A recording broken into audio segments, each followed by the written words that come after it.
part 2, I tried to give it to you in chunks so that it's easier for you to comprehend and to understand.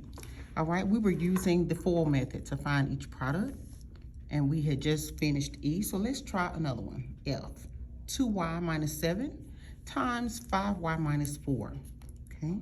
So first, okay, so let me make sure I write this down step by step so you know exactly what I'm multiplying when I say first, okay?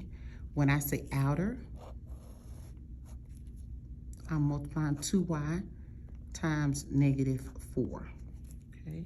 When I say inner, I'm multiplying negative 7 times 5y. I'm doing the inside, okay? And when I say last, I'm multiplying negative 7 times a negative 4. So look at the connection. It's like doing distributive property. 2y goes to the 5y, 2y goes to the negative 4. Negative 7 goes to the 5y, negative 7 goes to the negative 4. So it's almost like a rainbow. You're going here, then you're going here. You're going in, and then you're going out, okay? So 2y times 5y, 5 times 5 is 10, and you have y times y, which is y to the second power. Okay, next, 2 times negative 4 is negative 8, and bring down your y. Okay, so here to here, here to here, here to here, and here to here. Okay, negative 7 times 5 is negative 35, and bring your y down.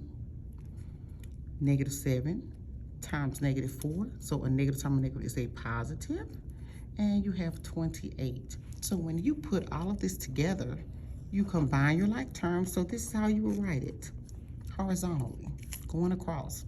Negative 8 minus 35, these are like terms, that is negative 43y. And plus 28, because it is a positive. Okay. Let's flip the page. And I'll let you in examples. And one is just not enough for me. Okay. All right. If you have one written like G, 3x plus 2 times 2x squared minus 4x plus 5. So I want you to use the distributive property. And we're gonna make a rainbow. We're gonna multiply 3x times every term. Then we're gonna multiply 2 times every term. Okay. Okay, just like a rainbow. Okay. So 3x times 2x, so 3 times 2 is 6x. And you have 1 here and 2 here, so you have a total of 3. Remember, add exponents.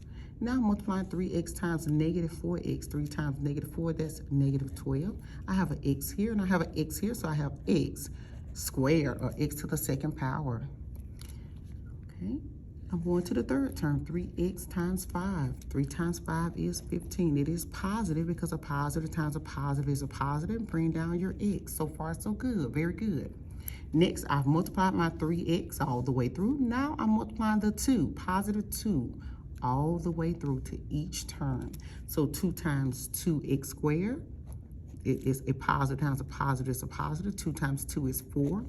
And you have no x's here, but you do have x squared, so bring it straight down. 2 times negative 4, that gives me negative 8. You have no x's here, but you have 1 here, so bring it straight down.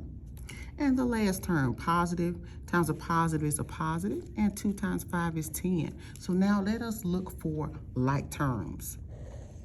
X squared, and 15x and x, okay? So let's write that out, okay? So I'm gonna leave my 6x cubed alone. Negative 12x squared plus 4x squared. So you're gonna subtract, put this in your calculator. Negative 12 plus 4 is negative 8x squared. Okay, next I have 15x minus 8x. So 15, take 8 away, is positive 7, because 15 is the largest absolute value. 15 is larger. And the last term is 10, so plus 10. And this is your answer for G. Okay. Let's try H. Negative 2x squared plus 3 times 2x squared minus 4x minus 1. Okay, we're going to do distributive property. Each term will be multiplied by this negative 2x squared. All right, a negative times a negative is a negative. 2 times 2 is 4. And how many x's do you have total? 2 plus 2 is 4. We want to add exponents. So x squared times x squared is x to the 4th power. A negative times a negative is a positive. 2 times 4 is 8. I have 2 x's here. I have 1 here, so I have a total of 3. So x squared times x is x cubed, or x to the 3rd power. Next, I'm multiplying negative 2x times negative 1. A negative times a negative is a positive. 1 times 2 is 2, and bring down your x squared. Okay, you just need to take your time, just multiply everything out. Okay, now that I've multiplied negative 2x squared, now comes the positive 3 to each term. I need to take it all the way through. All the way through. Positive 3, so 3 times 2x, so 3 times 2 is a 6, and bring down your x squared. 3 times a negative 4, so a positive times a negative is a negative. 4 times 3 is 12. I have no x's here. I have 1 x here, so bring down your x. 3 times a negative 1, so a positive times a negative is a negative, and 3 times 1 is 3. So let me look at our like terms. Only see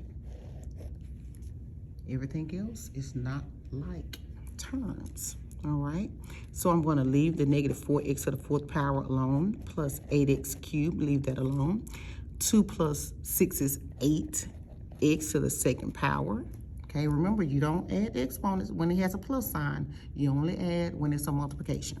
Okay, minus 12x, I'm just bringing everything down, minus 3. This is your answer.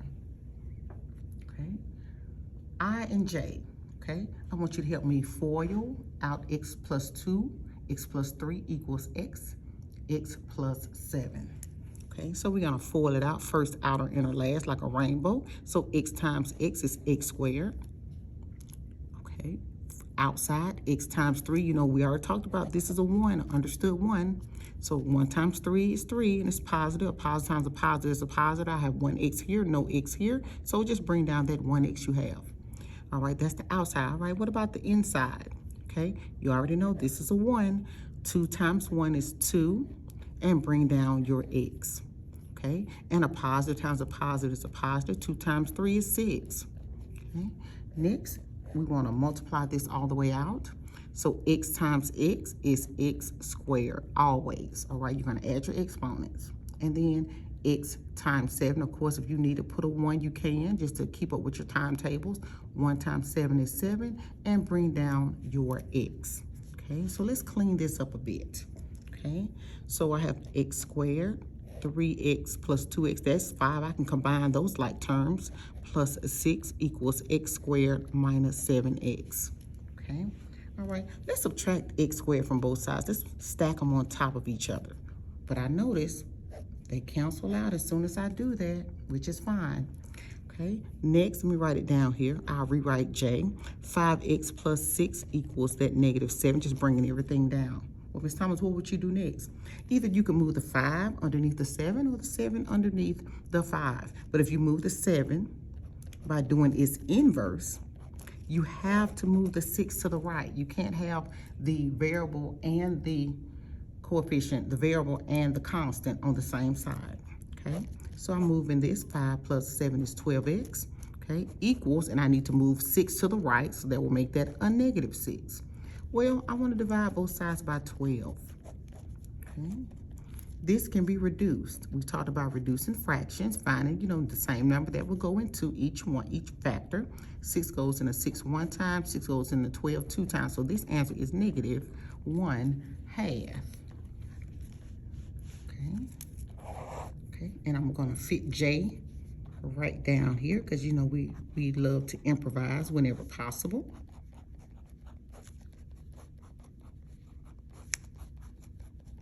Okay, right now you should be a little bit more familiar with distributive property or the FOIL method. Okay, so we're just like a rainbow.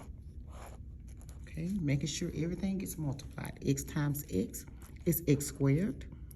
Okay, x times 4x, remember this is a 1. It's understood, we talked about that.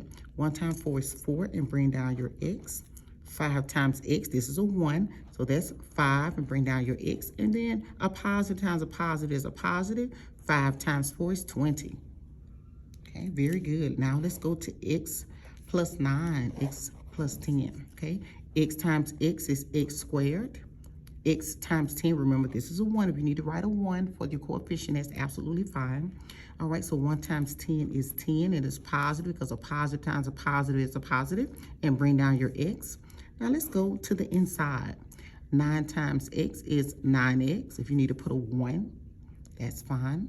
And 9 times 10 is 90. Is it positive or negative? Well, a positive times a positive is a positive. Okay, so let's clean this up a bit. Okay, so x squared, I'm going to combine these two like terms. 4x plus 5x is 9x plus 20. I'm going to clean this up here. 10 plus 9 is 19x, just step by step. Okay, next I want to move the x's together by doing the inverse. But whenever I do that, it cancels. Okay, next let me move the 19 over here. The negative 19x when I move it over. Okay, so put this in your calculator. 9 minus 19 will give you a negative 10. Okay, where am I going to put this? Negative 10. Okay, I'll put it there. I'll improvise. 9x minus 19 is negative 10x. Okay, well, since I moved 19 to the left, let's put 20 over here with 90. So let's do negative 20. Okay, the inverse. So 90 minus 20 is 70. I want x to be isolated by itself, so I'm going to divide both sides by negative 10. And x equals, you guessed it, 70 divided by negative 10 is negative 7. And that's only if you see an equal sign. That means it's an equation. An equation. Okay? An equation. Okay, so this was part 2 of section 4.6, which is also in your text. Have a good day, students.